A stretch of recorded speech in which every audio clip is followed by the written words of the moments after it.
그런 내용입니다. 에서가 자기를 만나러 온다는 소식을 들은 야곱은 이제 한시라도 빨리 가서 빨리 가족들을 얍복 강을 넘어서 건너 보내는 것이 현명하다, 이렇게 아마 생각했는 것 같습니다.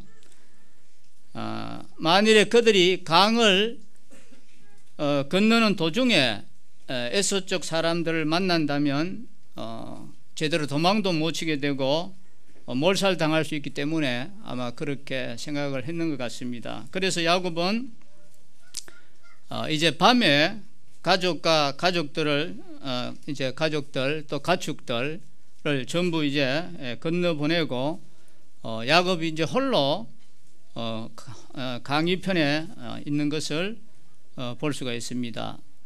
야곱이 왜 야곱은 같이 아직 건너가지 않고 여기에 머물러 있을까, 이렇게 생각해 봤을 때 아직까지도 자기는 자기 형 에서를 만날 만한 이런 준비가 충분히 되지 못했고 자신이 없는 것 같았습니다. 그래서 자기는 자기의 불안한 마음을 또 추스리기도 하고 하나님께 좀 더 매달리는 기도를 해야 되겠다 하는 그런 생각을 했을 수도 있겠다 생각이 됩니다.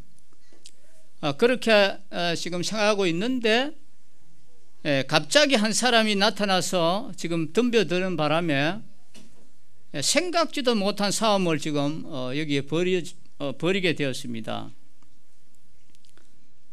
이 성경은 여기에 실험을 했다고 말하는데 여기에 어떤 실험은 우리가 무슨 실험 선수들이 모래판에서 하는 그런 신사적인 그런 실험이 아니라 뼈가 부러질 정도로 심한 몸싸움을 하는 그런 싸움이라고 여기에 볼 수가 있습니다.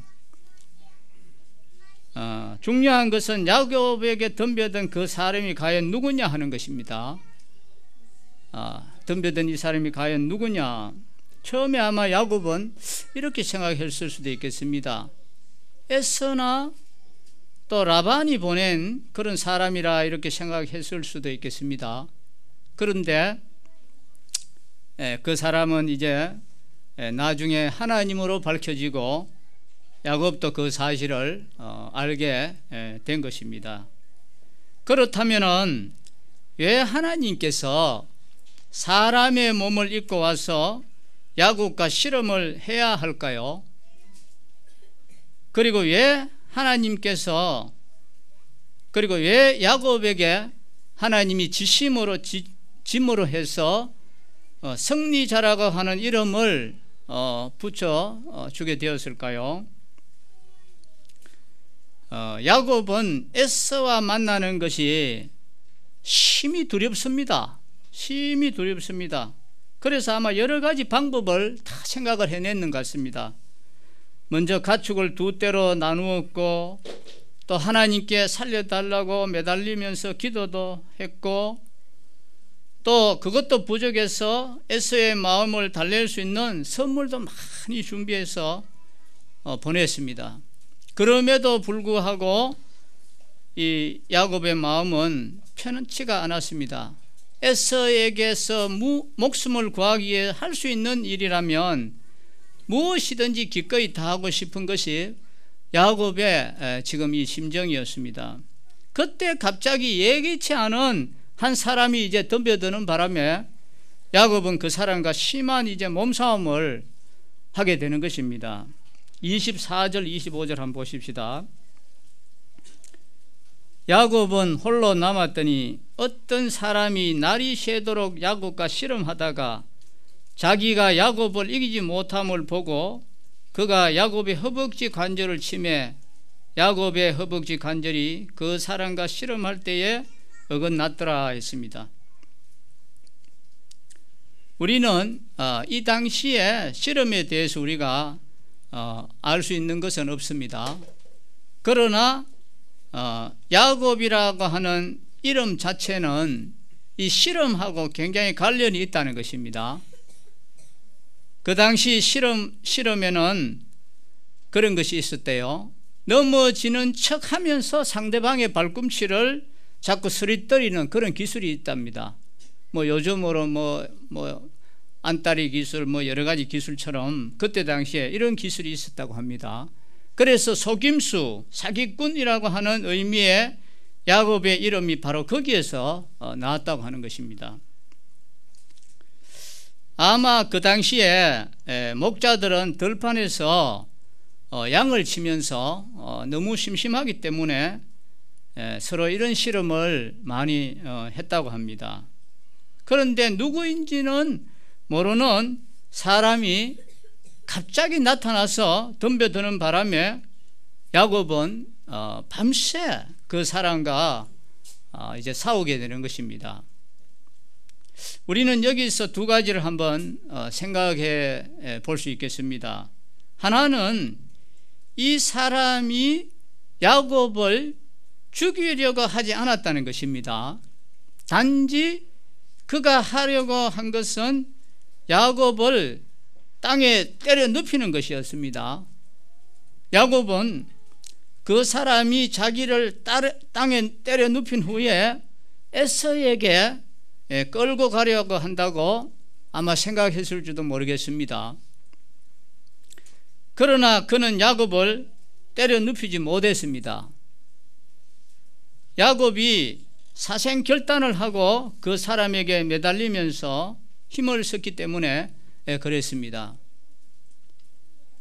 또 다른 한 가지는 이 실험이 보통 격렬한 싸움이 아니라는 것입니다. 이 성인의 응치뼈가 어긋날 정도라면 이것은 굉장한 심한 그런 몸싸움인 것입니다. 그 사람은 아무리 야곱을 땅에 쓰러뜨리려고 해도 잘 되지 않으니까 야곱의 응치뼈를 손으로 쳐서 이 뼈가 어긋나도록 그렇게 했습니다. 그런데도 야곱은 쓰러지지 않고 끝까지 버텼습니다. 야곱과 싸운 이 사람은 누구입니까? 성경은 그가 하나님이었다고 말씀하고 있습니다. 그가 천사였다고 말하는 사람들도 있지만 성경 저자는 이분이 육신을 입고 오신 하나님이라고 설명하고 있고, 야곱도 나중에 그 사실을 알고서 브니엘이라는 이름을 붙여줬습니다. 이 브니엘이라는 이름의 뜻이 뭡니까? 하나님의 얼굴이라는 뜻입니다.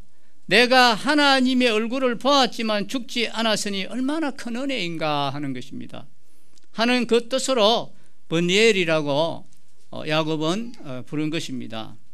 사실 하나님의 얼굴만 본 것이 아니라 엎치락 뒤치락 하는 몸싸움을 수없이 하고도 살아남았다는 것은 정말 큰 은혜라고 할 수 있는 것입니다. 그런데 야곱은 왜 이 사람에게 끝까지 항복하지 않고 버틴 것일까요? 야곱은 끝까지 쓰러지지 않은 이유는 분명한 것입니다. 그 당시에는 실험이나 격투 끝에 굴복한 사람은 이긴 사람의 종이 되어야 했던 것으로 보입니다. 그냥 이게 보통 져도 되고 그런 정도가 아닙니다. 야곱은 이 어두운 밤에 자기를 습격한 이 사람이 에서가 보낸 자이든 나반이 보내던 자이든 간에 어쨌든 간에 자신을 다시 종으로 잡아가기 위해서 쳐들어온 사람이라고 아마 그렇게 생각을 했는 것 같습니다. 그가 밤새도록 싸우면서도 무릎을 꿇지 않은 것은 심지어 응치뼈를 다치고 다리가 절개되음에도 불구하고 끝까지 대응한 것은 이 야곱은 이제는 내가 다시는 어느 누구의 종도 되지 않겠다고 하는 그런 결심이 강했기 때문에 그랬습니다. 지금 야곱의 마음은 이 자유에 대한 열망으로 불타오르고 있습니다. 그는 지금까지 무려 20년 동안이나 종살이 하다가 이제 막 자유인이 되었는데, 그런데 이 자유인이 된 지 불과 몇 시간도 안 되어서 누군지도 모를 어떤 사람이 자기를 억지로 때려 눕혀서 이 종으로 끌고 가려고 한다는 것입니다. 야곱은 죽으면 죽었지 다시는 종이 되지 않겠다고 하는, 때리려면 때려봐라고 하는, 절대 종은 될 수 없다고 하는 그런 필사적인 그런 생각으로 저항하고 덤벼들었는 것입니다. 결국 그 사람은 아침이 될 때까지 야곱을 쓰러뜨리지 못했습니다. 그렇다면 하나님께서는 왜 굳이 사람의 몸을 입고 오셔서 이 야곱과 실험을 해야 했겠습니까? 바로 이것이 오늘 우리가 한번 생각해 봐야 될 문제라고 생각이 됩니다. 우리 인간에게 가장 큰 하나님의 축복은 하나님 자신이 친히 사람의 몸을 입고 오셔서 우리들하고 상대가 되어준다는 것입니다.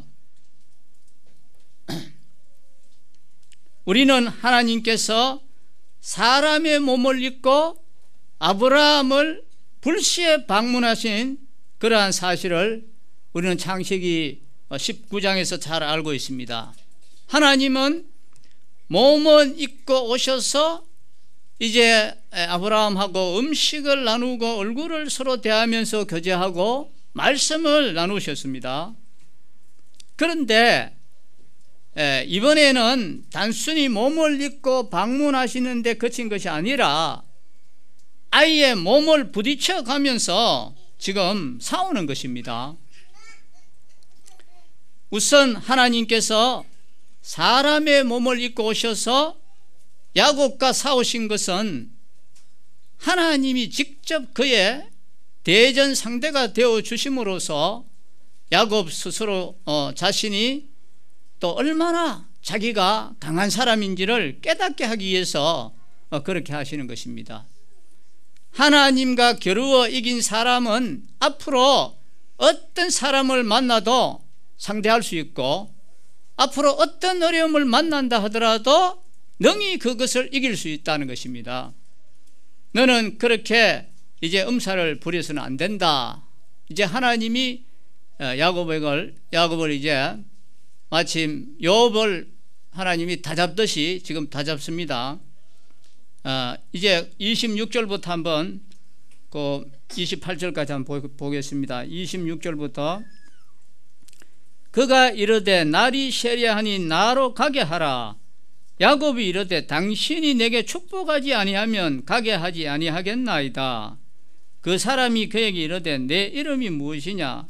그가 이르되 야곱이니이다. 그가 이르되 내 이름을 다시는 야곱이라 부를 것이 아니요 이스라엘이라 부를 것이니 이는 내가 하나님과 및 사람들과 겨루어 이겼음이니라 했습니다. 하나님은 야곱을 쓰러뜨리지 못했지만 야곱 또한 하나님을 쓰러뜨리지 못했습니다. 그러면 뭐예요? 우리 성부에서는 뭐라고 합니까? 이것은 무성부라 하죠. 무성부입니다. 그죠? 그런데 왜 야곱을 승리자로 부르나 이 말입니까? 무성부인데 왜 승리자로 부르시는 것입니까? 이것은 하나님의 기권패인 것입니다. 이제 날이 새려고 하자 하나님의 사람은 더 이상 실험을 하지 않고 이제 가야겠다고 싸움을 포기한 것입니다. 그러니까 자연스럽게 이 야곱의 이제 기권성이 되는 것이죠. 날이 새려고 할 때 하나님의 사람이 떠나려고 한 데 대해 우리는 왜 떠나려고 하는지 여러 가지 한번 추측을 해볼 수가 있습니다. 어떤 이제 믿지 않는 그 미신을 근거로 하는 사람은 이제 이렇게도 말을 합니다. 천사나 귀신은 밤에만 움직이지 낮에는 힘을 잃고 꼼짝하지 못한다. 그래서 이 사람도 이제 날이 새려고 하니까 떠나려고 한다 하는 그런 말을 합니다. 우리 전설을 봐도 귀신들이 다구름 소리를 가장 무서워한다고 했습니다. 그러나 만약 하나님의 사람이나 천사가 밤에만 움직인다고 생각한다면 성경을 전부 또 다시 써야 하는 것입니다. 성경을 보면 하나님이 낮에 나타나는 적이 아주 많이 있습니다. 특히 아브라함을 찾아오신 그 시간은 바로 정오였습니다.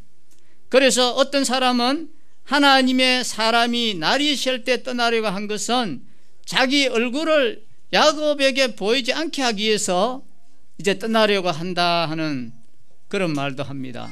그러나 야곱은 분명히 하나님의 얼굴을 보았습니다.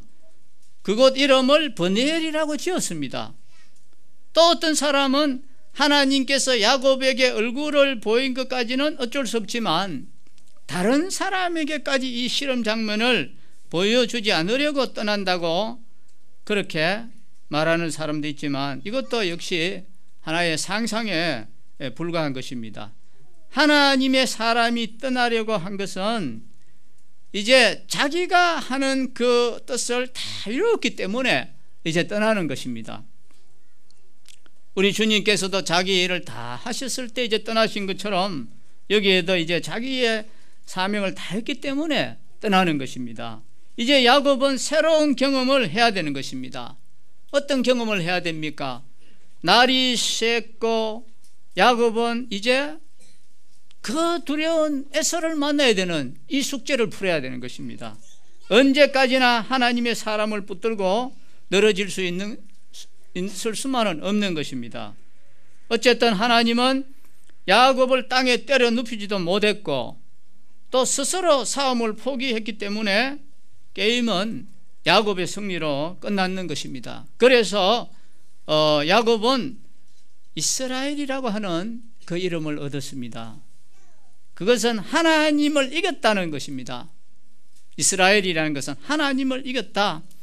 하나님과 겨루어 이겼으니 이제는 어떤 상대도 이길 수 있다는 것입니다. 그런데 한편으로는 이 싸움을 반드시 야곱의 승리로 볼 수 없는 부분이 있습니다. 왜 그런가 하면 야곱이 하나님께 축복을 구했기 때문에 그런 것입니다. 어떤 싸움에서도 승리자가 패배자에게 축복을 구하는 경우는 없습니다. 축복은 승리자가 패배자에게 주는 것이지요. 야곱은 하나님께서 내가 이겼다고 말씀함에도 불구하고 자신을 축복해 달라고 축복해 주시지 않으면 내가 절대로 안 놓겠다고 하는 붙들고 늙어지고 지금 있는 상황입니다. 그래서 우리는 이 호세아에서는 야곱이 그냥 축복을 구한 것이 아니라 울면서 구했다고 이렇게 기록하고 있습니다. 우리 여기 손 얹으시고 이 말씀 한 구절 찾아보도록 하겠습니다. 호세아 12장입니다. 구약 성경 1266페이지 이 손을 얹으시고 찾아보도록 하겠습니다. 호세아 12장 4절 말씀인데 1266페이지 제 성경으로 1266페이지입니다. 호세아 12장 4절 보겠습니다. 천사와 겨루어 이기고 울며 그에게 간구하였으며 하나님은 베델에서 그를 만나셨고 거기에서 우리에게 말씀하셨나니 했습니다. 자, 이제 보셨죠? 울며 그에게 간구했다 했습니다. 자, 이제 본문으로 다시 돌아오겠습니다. 창세기 32장으로 돌아오셔서 자, 야곱은 지금 이겼어요. 이겼는데 왜 우냐는 것입니까? 왜 울어요? 승리의 그 감격이 복받쳐서 그래 웁니까? 그런 울음도 아닙니다. 지금 이 야곱의 울음은 마음속에 맺힌 그 한이 폭발해서 지금 울음이 터진 것입니다. 사람이 평생에 한 번 우는 울음이 있다면 바로 이런 울음일 것입니다. 이것은 자기가 지지 않았다는 감격에서 나온 그런 울음도 아니요, 힘들게 밤새 싸우다가 동이 트는 것 보니까 어머니 생각이 나서 울은 것도 아닙니다. 이것은 어느 누구에게도 내보인 적이 없는 가슴 속 깊은 곳에 간직되어 있던 연약한 부분을 인정하고 고백하지 않을 수 없게 되었을 때 그것을 내놓고 은혜를 구하면서 터져나온 눈물이었습니다. 사실 야곱의 눈물은 상대방이 누구인지 알았기 때문에 터져나온 것이었습니다. 오늘 여기 성경 본문에 보면 야곱이 어떻게 상대방의 정체를 알았는지가 분명히 나와 있지 않습니다. 아마 하나님의 사람이 자기를 떠나려고 했을 때 한순간에 어두웠던 그 눈이 밝아져서 자기야 실험한 분이 바로 베델의 하나님인 것을 알게 되었는 것 같습니다. 마치 제자들이 주님을 알아보지 못했을 때, 떡을 뗐을 때 그 눈이 밝아 주님을 알아봤는 것처럼 그런 순간인 것 같습니다. 그런데 왜 그 하나님께서 야곱을 찾아와서 밤새도록 목숨을 건 사투를 버리신 것이냐는 것입니다. 단지 너는 하나님과 싸워서 이겼으니 이제는 누구와 싸워도 이길 수 있다고 하는 그 확신을 주려고 이렇게 찾아오신 것이냐는 것입니까? 그게 전부가 아니다는 것입니다. 하나님께서 사람의 몸을 입고 찾아오셔서 야곱과 실험하신 것은 정말 야곱과 싸우고 싶어서 벼르고 해서 지금 찾아온 것입니다. 그러나 하나님과 사람은 사실 싸움이 되지 않습니다. 어떻게 하나님과 사람이 그 싸움에 그 게임이 되는 것입니까? 우리가 잘 아는 대로 유다 왕 히스기야 왕 때 하나님의 천사 한 명이 아수르 군대 얼마를 다 죽였습니까? 18만 5천 명을 저녁에 완전히 몰살시킨 사실을 우리는 잘 알고 있습니다. 그런데 어떻게 하나님과 사람이 지금 뭐를 게임이 지금 된다고 이런 말씀을 합니까? 또 성경에 야곱은 너 지렁이 같은 너 야곱아 그랬습니다. 그렇게 표현했습니다. 하나님은 이 야곱을 그냥 지렁이 밟듯이 밟으면 다 터질 수밖에 없는 그런 존재라는 것입니다. 그럼에도 불구하고 하나님께서 사람의 몸을 입고 오셔서 지금 야곱과 실험하시는 이유가 무엇입니까? 왜 실험합니까? 지금까지 그의 신앙은 하나님과의 싸움이었기 때문에 그렇습니다. 하나님께서 이 야곱을 붙들려고 얼마나 애를 썼는지 모릅니다. 붙들려고 할 때마다 도망을 갔고 또 주장하려고 하실 때마다 야곱은 용하게 도망을 쳤습니다. 하나님께서 그에게 결단을 요구하실 때마다 이 야곱은 언제나 인간적인 방법을 동원해서 빠져나갔습니다. 야곱은 단순히 형 에서를 속이는 데서만 그 이름값이 한 것이 아니라 그는 하나님과의 관계에서도 속임수를 써가면서 오늘까지 정말 잘도 피해 다녔습니다. 하나님께서 야곱을 이제 구석에 몰아넣고 너 이번에 믿음으로 제대로 살래, 내 멋대로 살래 하실 때마다 이번만큼은 꼭 믿음으로 살겠습니다 이렇게 다짐을 해놓고 막상 하나님의 도움을 받고 나면은 다 빠져나가고 자기 방법대로 살아가는 그것이 바로 야곱의 삶이었습니다.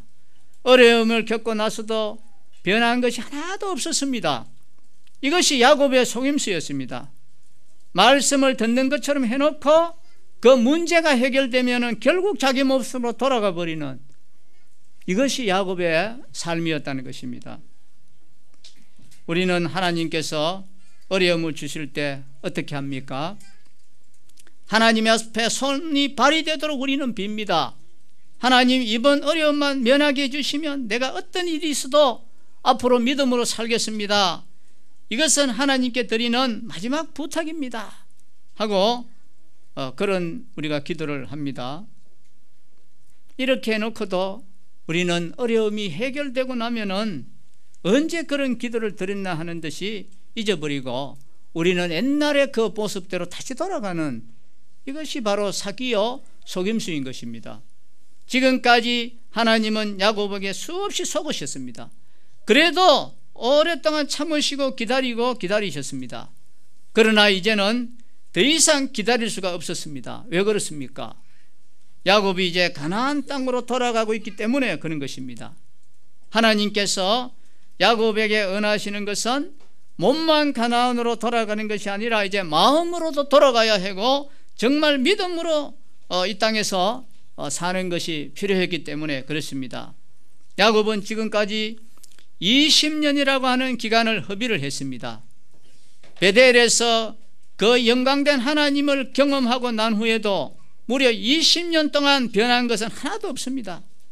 하나님께서는 야곱의 몸만 가나안 땅에 돌아오는 삶의 방식은 라반에게 했던 방식 그대로 계속해서 사기치고 거짓말하면서 사는 그런 것이 아니라 이제는 오직 하나님께 모든 것을 맡기고 믿음으로 살기를 원했습니다.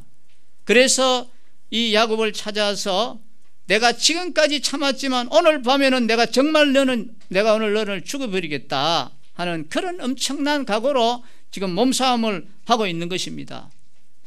야곱은 이 사람을 이기기 위해서 밤새도록 자기가 즐겨 쓰던 기술을 쓴 거예요. 넘어지는 척하면서 상대방의 발꿈치를 잡는 그런 기술을 많이 써봤을 것입니다. 그러나 그는 발꿈치를 잡히는 분이 아니었습니다. 에사와는 수준이 다른 분이었습니다. 야곱은 어디까지나 자기는 자유인이라고 하는 뜻에서 끝까지 쓰러지지 않으려고 지금 버티는 것입니다. 그러나 하나님께서는 거짓되고 진실하지 못하고 한번 마음먹은 것은 무슨 일이 있어도 해내야 직성이 풀리는 아주 야곱의 그 못된 기질이 있었어요.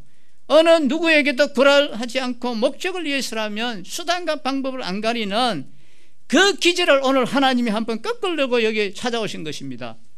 그래서 야곱은 야곱대로, 하나님은 하나님대로 이제 밤새 지금 실험을 하는 것입니다. 야곱은 자기가 가지고 있는 생각과 이 장깨를 버리면은 이 세상에서 실패하고 못 살아갈 걸로 생각을 했는 것입니다. 그러나 하나님께서는 야곱이 가지고 있는 그 자존심, 또 인간적인 술수, 얄팍한 그런 계산, 고집을 꺾는 이상 이 세상에서 믿음으로 승리할 수 없다는 것을 이제 보여주고자 하는 것입니다. 그래서 이것은 마치 목숨을 건 격투하고 같은 것입니다. 우리는 무슨 일이 있어도 내 생각이나 내 방법, 또 내가 자랑하고 의지하는 것들을 포기하지 않으려고 하는 것이 있습니다. 내가 잘난 그 맛의 세상에서 살고 있는데 이것을 버리면 내가 어떻게 살 거냐 하는 그런 두려움을 가지고 있습니다. 그러나 하나님께서는 바로 그 잘난 맛을 깨뜨리기 위해서 우리 평생에 우리야 실험하고 있는 것입니다. 예수를 믿는 데는 기질이 중요하지 않지만, 그러나 이제 예수님을 믿고 난 후에 이 신앙생활을 하는 데 있어서는 기질이 결정적으로 중요한 것입니다. 강한 기질을 가진 사람은 자기에게 납득되지 않은 것은 절대로 인정하지 않으려고 하는 것이 있습니다. 하나님께서 어떤 일을 하시는데 간에 나한테 이해가 안 되면 안 되는 것입니다. 하나님도 새로운 일을 하려면 나한테 결절을 받아야 되는 것입니다. 내가 생각하지 않은 방식으로 일하면 하나님을 불신하고 또 내가 심한 영적인 침체에 빠져드는 것입니다. 이런 아주 못된 기질 때문에 믿는다고 하면서도 시간 낭비만 하고 믿음으로 하는 일은 하나도 없는 것입니다. 하나님께서는 야곱 속에 있는 그 강한 자아를 깨뜨리기 위해서 이 세상 일이 내 생각대로 되지 않는다는 것을 계속 경험하게 해주셨습니다.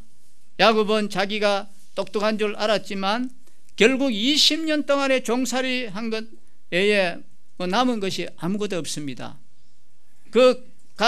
이제 가축을 많이 모았다고 하지만 그게 뭐 야곱의 어떤 성실로 모아진 것도 아닙니다. 하나님이 주신 거예요. 우리 속에 있는 강한 자아가 깨뜨려지지 않는다면 그 신앙은 실패한 신앙인 것입니다. 강한 자아는 하나님께서 개구리 패대기 치듯이 바닥에 내동댕이 치는 그때까지는 절대 깨지지 않습니다. 이런 사람들이 견디지 못하는 것은 가난해서가 아니라 자기보다 참 별게 아닌데 자기 눈에 별게 아니게 보이는 그 사람들보다 자기가 못한 자리에 앉아있는 이것을 못 견디는 것입니다. 그런 사람은 배가 고파 죽는 것이 아니라 자기 자존심이 상해서 죽는 것입니다. 하나님은 오래오래 우리와 싸우면서 너의 그 말도 안 되는 자존심과 고집을 버리지 않는다면 너는 일생을 낭비하고 있는 것이라고 말씀하시는 것입니다. 우리는 하나님을 믿기는 하지만 내 방식, 내 생각, 내 논리를 절대로 포기하지 않습니다.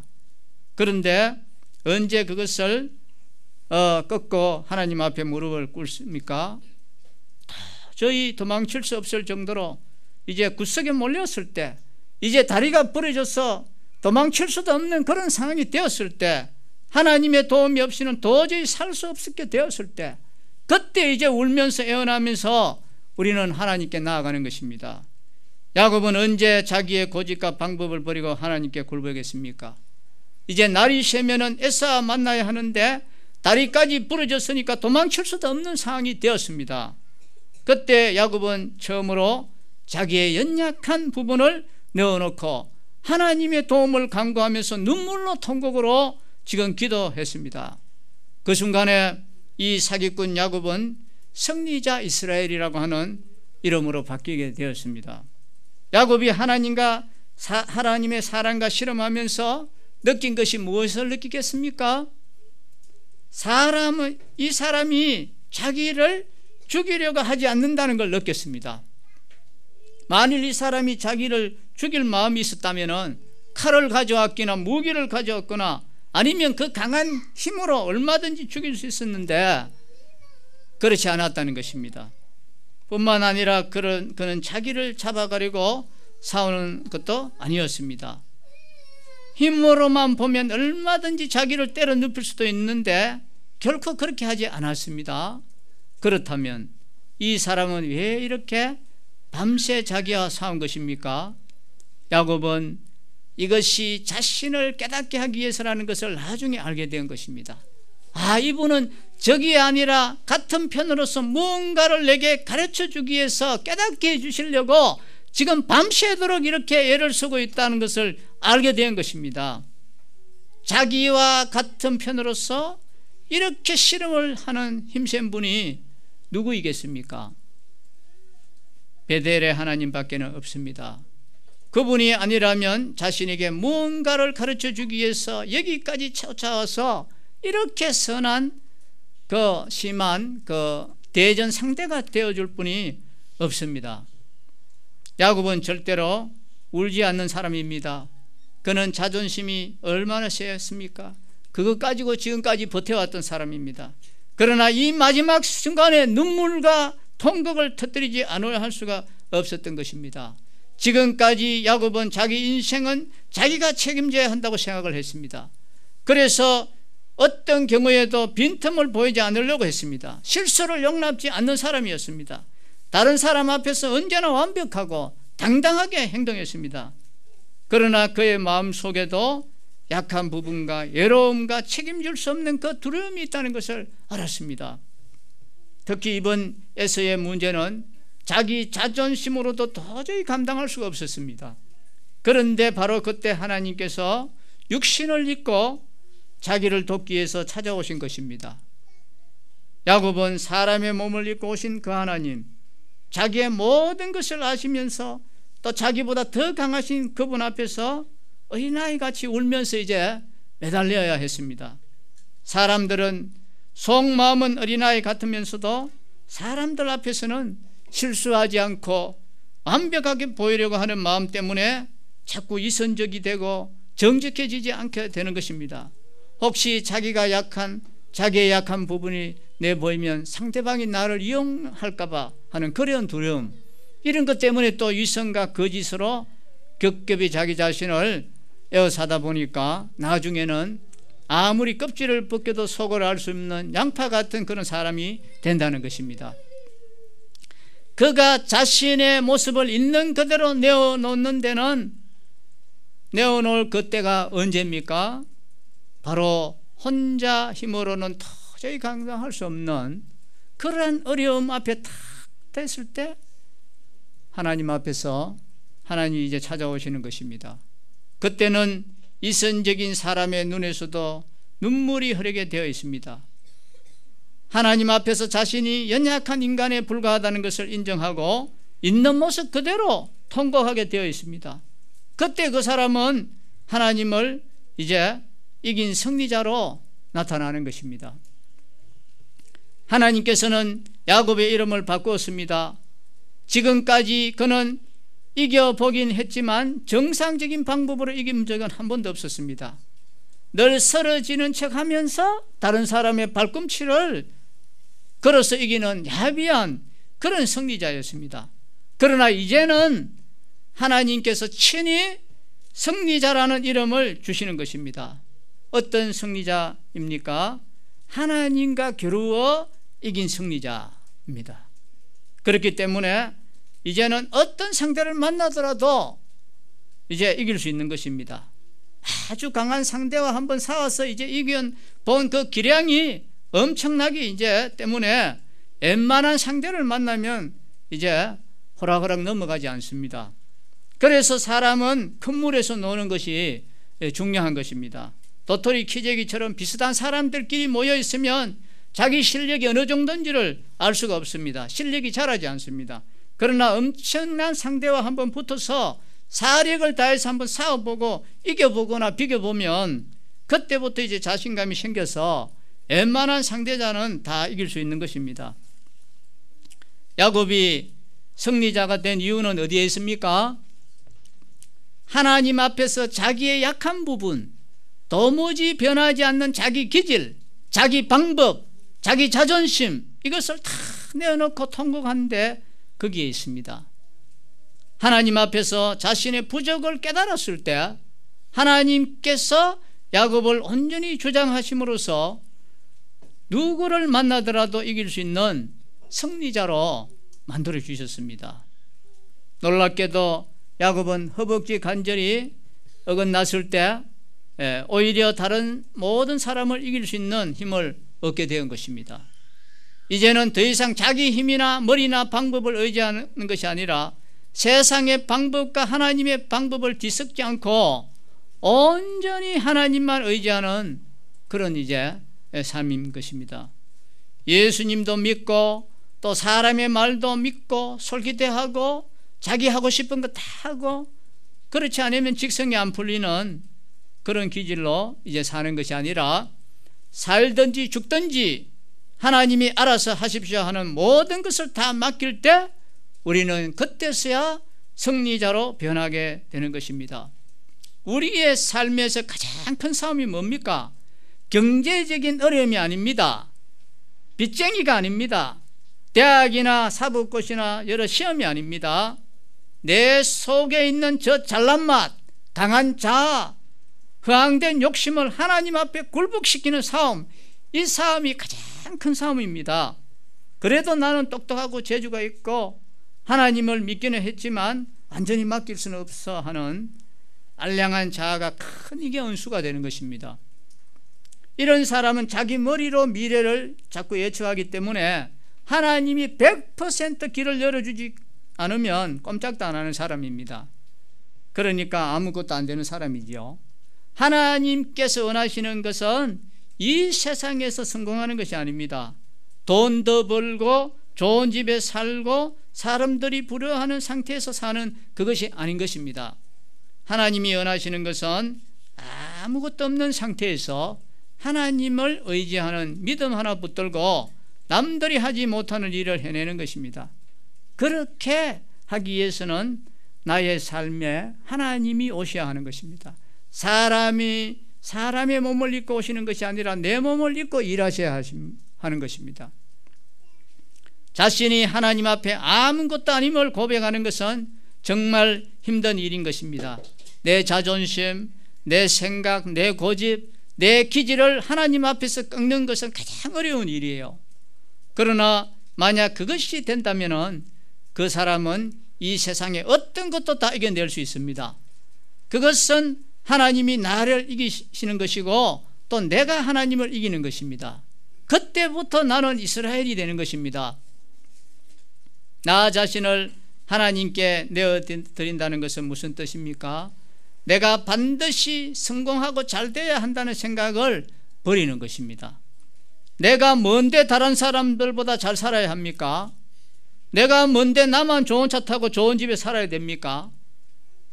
다 똑같은 아이들인데 왜 내 아이만 좋은 학교에 다녀야 하고 다른 아이들보다 잘 나가야 합니까? 다 똑같은 사람인데 왜 나만 인정을 받아야 됩니까? 나만이라고 하는 그 생각을 버리기까지는 그것은 야곱이요 사기꾼이요 하나님이 사용할 수 없는 패배자가 될 수밖에 없다는 것입니다. 그런 생각이 꺾이고 다른 사람들이 소중하고 귀하게 보일 때 비로소 우리는 이스라엘로 바뀔 수 있는 것입니다. 내 인생만 중요한 것이 아니라 이 세상에 태어난 한 사람 한 사람의 인생이 다 중요하다고 귀하다고 하는 것을 깨달을 때 그는 하나님의 능력으로 큰 일을 할 수 있는 사람이 되는 것입니다. 오늘 중요한 것은 야곱과 씨름한 사람이 자신을 하나님과 사람으로 소개하고 있다는 사실입니다. 28절 자 한번 보십시다. 28절 그 하반절에 보면은 이는 내가 하나님과 및 사람들과 겨루어 이겼음이니라 했습니다. 이는 내가 하나님과 및 사람들과 겨루어 이겼습니다. 야곱이 싸운 대상은 하나님인 동시에 사람이었습니다. 구약시대 성도들에게 이보다 더 이해되지 않는 말은 없었을 것입니다. 어떻게 하나님인 동시에 사람일 수가 있을까? 하나님이면서 사람일 수 있는 분은 누구예요? 오직 예수 그리스도밖에 없습니다. 인간에게 가장 귀한 것은 하나님이면서 사람이신 이분이 우리에게 오신 것입니다. 그가 오셔서 우리가 몸으로 어떻게 살아야 될 것인지를 몸소 실천해 보이셨고 또 그렇게 살 수 있도록 우리에게 성령을 주신 이분이야말로 이것이야말로 가장 우리가 귀한 축복을 받은 것입니다. 야곱은 그분의 이름을 묻습니다. 그분이 누구인지 몰라서 그렇게 묻는 게 아닙니다.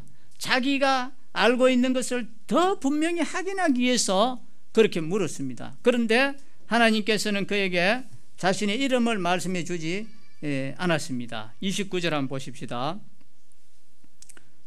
야곱이 청하여 이르되 당신의 이름을 알려주소서. 그 사람이 이르되 어찌하여 내 이름을 묻느냐 하고 거기서 야곱에게 축복한지라 했습니다.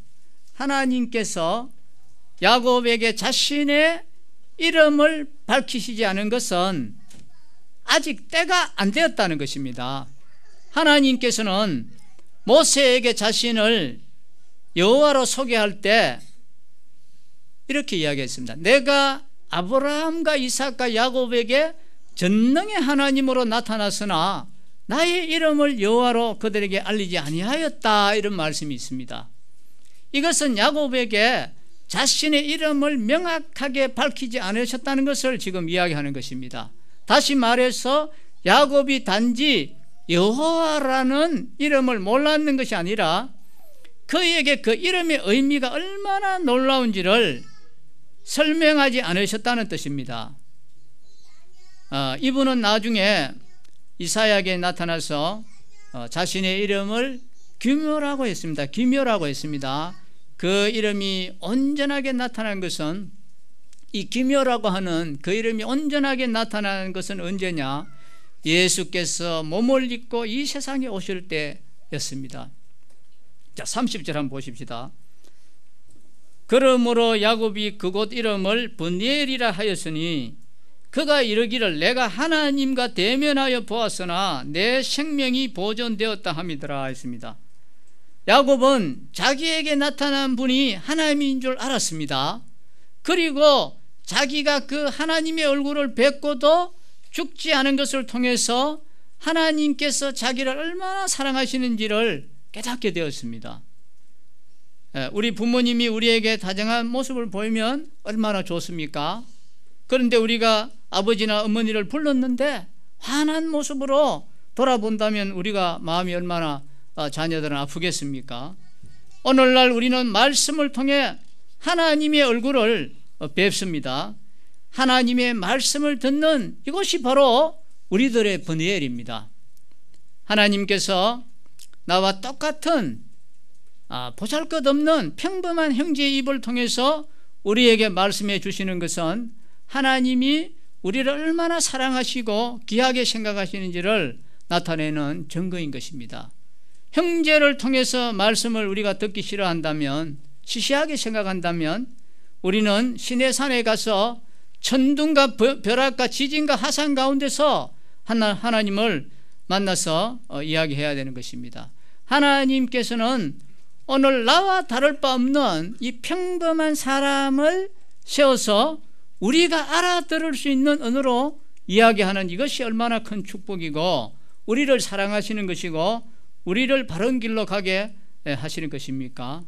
마치 몸을 입고 와서 야곱과 실험하신 것처럼 사람이 알아들을 수 있는 언어로 우리를 지금 설득하시는 것입니다. 그래서 성경은 이후로 이스라엘 자손들이 허벅지 관절에 있는 둔부의 힘줄을 먹지 않았다고 그렇게 기록을 하고 있습니다. 32절 이제 보십시다.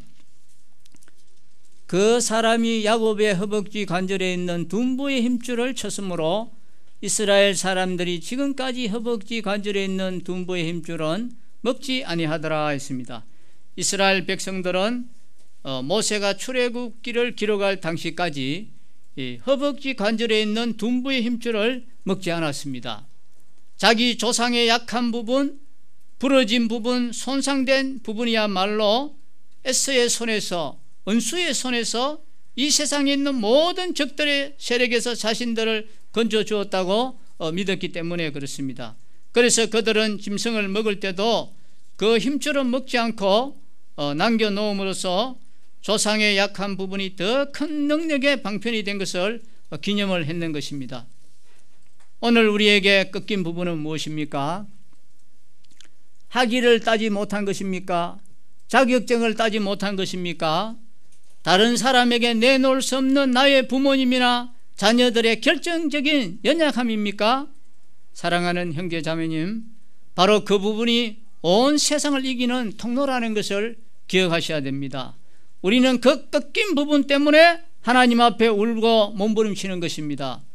처음에는 하나님께 대들기도 하지만 나중에 이것이야말로 나를 너무나 사랑하시기 때문에 주신 축복임을 알고 내가 겉으로는 남을 해치지 않는 순한 사람 같지만 사실은 하나님 앞에서 얼마나 우리가 자존심이 강하고 내 생각을 포기하지 않는 야곱 같은 사람인지 깨닫게 되는 것입니다. 야곱이 하나님을 만난 후에 절었던 것처럼 하나님은 그 사랑하시는 자들을 이 세상에서 절개하시는 것입니다. 결코 그에게 모든 것을 주지 않습니다. 모든 것을 다 누리면서 멀쩡한 다리로 뛰어가는 사람, 그것도 모자라서 벤처 타고 가는 사람은 위험한 사람인 것입니다. 무언가 모자라고 무언가 부족해서 다리를 절어서 도망도 못 가는 사람, 그래서 결국 하나님 앞에 나올 수밖에 없는 그 사람이 복된 사람입니다.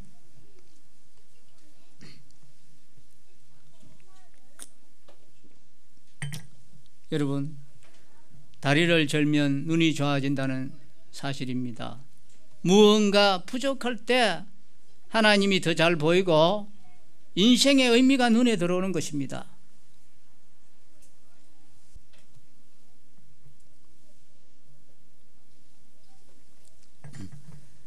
튼튼한 다리로 눈 감고 마구 내달리기보다는 차라리 다리를 약간 절더라도 눈 똑바로 뜨고 가는 것이 더 낫습니다.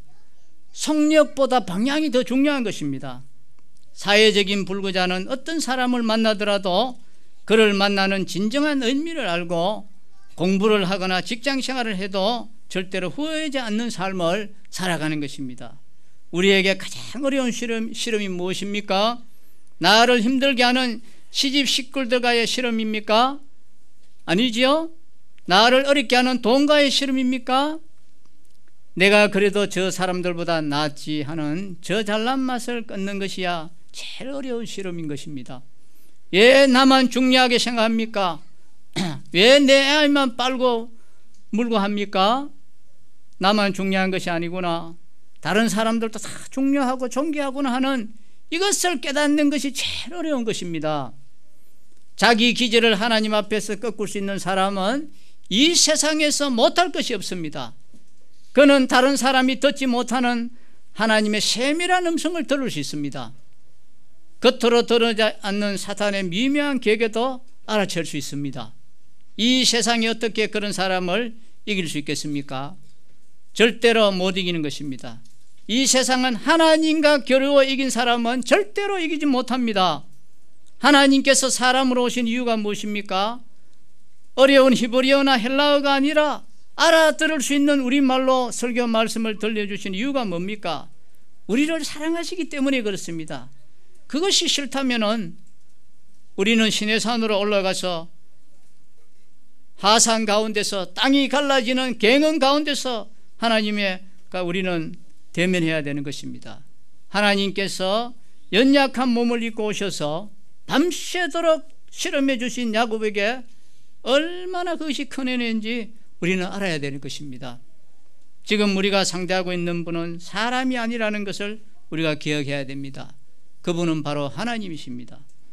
나에게 저는 부분이 있습니까? 그 부족한 부분을 인해서 우리는 기뻐하고 감사해야 됩니다.